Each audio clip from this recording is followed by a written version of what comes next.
Akabe ngisasithatha isikhathi esithi bazalwane. Ake ngifundele izwi elibhaliwe ngokaMateyu isahluko esamashumi 27. Siqale ukufunda kusahlukwana ngesamashumi 46. Kepha ngehora lesishagalolunye Jesu wamemeza ngezwi elikhulu wathi, Eli, Eli, lama sabachthani, okungukuthi Nkulunkulu wami, Nkulunkulu wami, ungishiyelani na?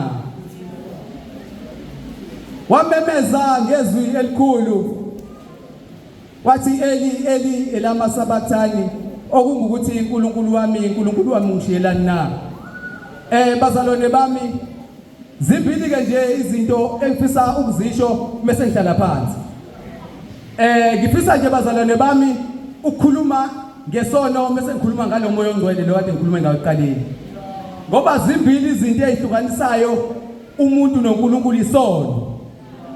So bazalwane bami ubona nje uJesu ulenge esiphambanweni ukhuluma lamazwi nje ingoba usembethe uNkulunkulu usimembheka usebona ukuthi umbethe isono. Uma ke bazalwane bami uNkulunkulu esembheka uJesu umbheka ngoba uyabona ukuthi izinto esezenzeke kuye nayithwele la ngaphezu kwakhe akasakwazi ukuhlala naye. Ngoba uma ufunda encwadini bazalwane uJohani isahluko 16 verse 32 uyazi ukuthi uNkulunkulu uthi uJesu uNkulunkulu ngiyazi unami, abanye bazoyale abanye bayile, kepha ngiyazi ukuthi uNkulunkulu unami. So kunezinto bazalwane uNkulunkulu abe nesiqiniseko sakho ukuthi akakwazi ukuthi uNkulunkulu akashiya ngoba ngiyazi ukuthi uhlezeke ikhathi zonke nami. Kodwa manje umuzwe memeza ethi Nkulunkulu wami ungishiyelani na? Ngoba uthi mayisambheka mhlambe wayibheka nje uNkulunkulu mfundisi wami mhlawumbe izinto engizenzile kuqala unyaka kuzoyekwe manje useyambuka uNkulunkulu ukuthi hayi ngoba uNkulunkulu akahlala esonweni bazalwane. Konke fasikhumbula akahlala esonweni. Khona ingoma esiyivumeke bazalwane mina ngisayivuma ethi ngangikinezona eziningi. Angisayivumi leyo ngoma ngoba angifisi ukuba njani ukuthi ngibe ngithi nginezono eziningi. Uthi mayibheka uNkulunkulu mephi uJesu uyabheka ukuthi hayi lo ngiwusa umbulali mengimbheka. Lo akamkhulumisi umakholane wakhe. Lo akakelelani nomakholane wakhe. Lo emsebenzini khona angakhulumisani nawo. Esikoleni la ifundisa khona uthisha akakwazi ukukhuluma nawo. Uthi mayibheka uJesu ubuka labo bantu abanjalo. Ebandleni umfundisi wami khona bayasihleli nabo abafisi ukukhuluma nathi. Uthi mayibheka uNkulunkulu ebuka uJesu usabona zonke lezi zinto ezimbathisa uJesu. Ingakho ke simbona esehlukana noNkulunkulu. Kepha uNkulunkulu uJesu into engithanda ngayo sengihlala phansi bazalwane. Uthi mayikhuluma kahle bazalwane bami, uthi uNkulunkulu wami usambiza ngoNkulunkulu wakhe ngisho sehambile kuyena. Ngoba kunezinto abazalwane bami sekuzohlala phansi engamele noma sezishaya ifike empilweni zethu singambuka uJesu njengomuntu osilahlile. Kepha sibuke njengoNkulunkulu wethu. Angazi bazalwane bami ukuthi namhlanje uphetheni nayiphi inkingo nayo kukhonyaka. Kepha awumbuka uNkulunkulu umbuke njengoNkulunkulu wakho ungabe usawakhipha namazwi engabe kufanele uyawakhipha kumuntu oxabene naye. Ngoba kuyenzeka abazalwane bami ubona kade izinto zinahlangana nje ingoba uNkulunkulu simphenga leso ukuthi hayi nje mina uNkulunkulu akangenzela ukuthi angazi noma ingoba akangithandile. Kepha uthi uJesu uthi uNkulunkulu wami ngathi wayewemncenge wathi uNkulunkulu wami ngoba umunye ezothi wewe uNkulunkulu uyapi kepha ayimbiza ngokuthi uNkulunkulu wami. Angazi noma sisawuyena uNkulunkulu wethu lesikhuluma ngaye la. Ungalenziki iphuthu ungambizi ngoNkulunkulu wakho mawushawa yinkinga. Ngoba uzozenza iphutha elikhulu. Ingakho mayikhuluma nabantu lamazwi angaphambilini uthi mayivula amazwi esemncamlezweni uthi baba bathethelele. Ngiyacabanga nje ukuthi esho kubantu umfundisi wami ababenza ububi bodwa. Abanye babengababulali, abanye bamphikile uJesu. Uthi bakhuluma nabo uthi baba bathethelele ngoba babaza wenzayo.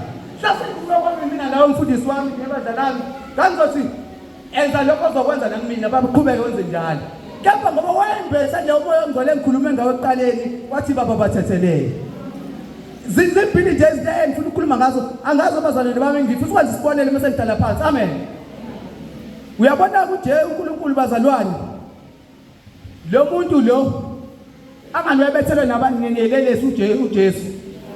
So mebese mabethelwe nelelesi bazalwane bami into exabana kakhulu noNkulunkulu ingoba ubona laba lo ilelesi lezi bazalwane lo uJesu Kristu bethelwe right into exabana kakhulu noNkulunkulu bonke laba babethelwe siphambanweni bonke laba abashayiwe amen but lithi uJesu yena mhlawumbe leyo ilelesi zayikhala zizwe imvimbo lo Jesu ayinayo lemvimbo ayishayi ngayo but umehluka ngokuthi uJesu ngoba wayesanoNkulunkulu wayengakhali yena ngoba wayazi uNkulunkulu usenayo ngaleso sikhathi but the moment esuka uNkulunkulu kuJesu umuzwe ekhala ngoba esambethe lesikhumba lesokuthi uyisoni so bazalwane bami ngisengihlala phansi ngiyafisa sinesimbathi lesikhumba lesi esasibathwa yilelesi sokuthi sibe nezoni ngiyafisa kuleli phasika uma sesihamba abazalwane bami simbathi isikhumba abazalwane sokuba sithathelelwe mhlawumbe ngesele phasika edluleyo utholanga naleli thuba mhlawumbe usuka kude nakakhulu mhlawumbe kukhona nokukhulume kabi lezi ikhathi ezidlule kepha ngesikhathi samanje awumbatha isikhumba lesi esasibathwa uJesu ushiye lesi esasibathwa yilabo bemthuka bethi lo ozokwakha ithempeli ngey'nsuku ey'ntathu akayisindise nayo babesho bonke abesithi kusho kepha uJesu loyo wathi methukana noNkulunkulu wathi uNkulunkulu lamasabathani uNkulunkulu wami ungishiyeleni na emncenga uJesu ngoba wayazi ukuthi uJesu uNkulunkulu uhleze naye ngekhathi zonke kuleli phasika sesihamba abazalwane bami ngiyafisa uNkulunkulu abe nani ngekhathi zonke kungasuki uNkulunkulu kunina ngoba the moment kusuka nomoya ongcwele uzosuka ngiyawuthanda umoya ongcwele sengihlala phansi abazalwane bami ngoba uJohane uma ebhaphathiza uthi ngibhaphathiza ngamanzi kepha ukhona ozayo emva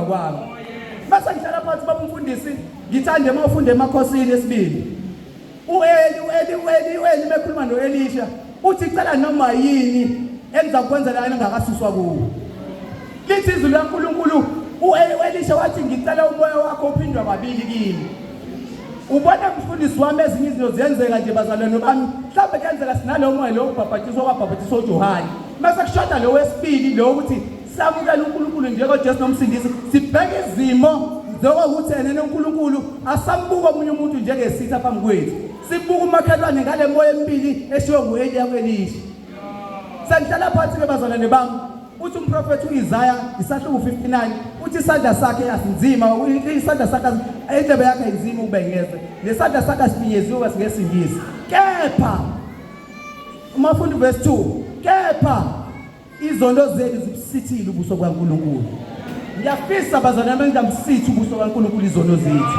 ngaleli phasika bazalwane sengihlala phansi asike sishiyeni la izono zethu sishiye lapho siphambanweni samukela uJesu njengomsindisi nempilo zethu ngoba uma sizophindela emakhaya nezono zethu sizabusithi ubuso kaNkulunkulu ubone lezinto ezinhle engasenzeke empilweni yethu ingenxa uNkulunkulu usithekile ubuso bethu sengiyahlala phansi bazalwane bami uNkulunkulu anibusise namukela umoya ongcwele enkolo uJesu Kristu amen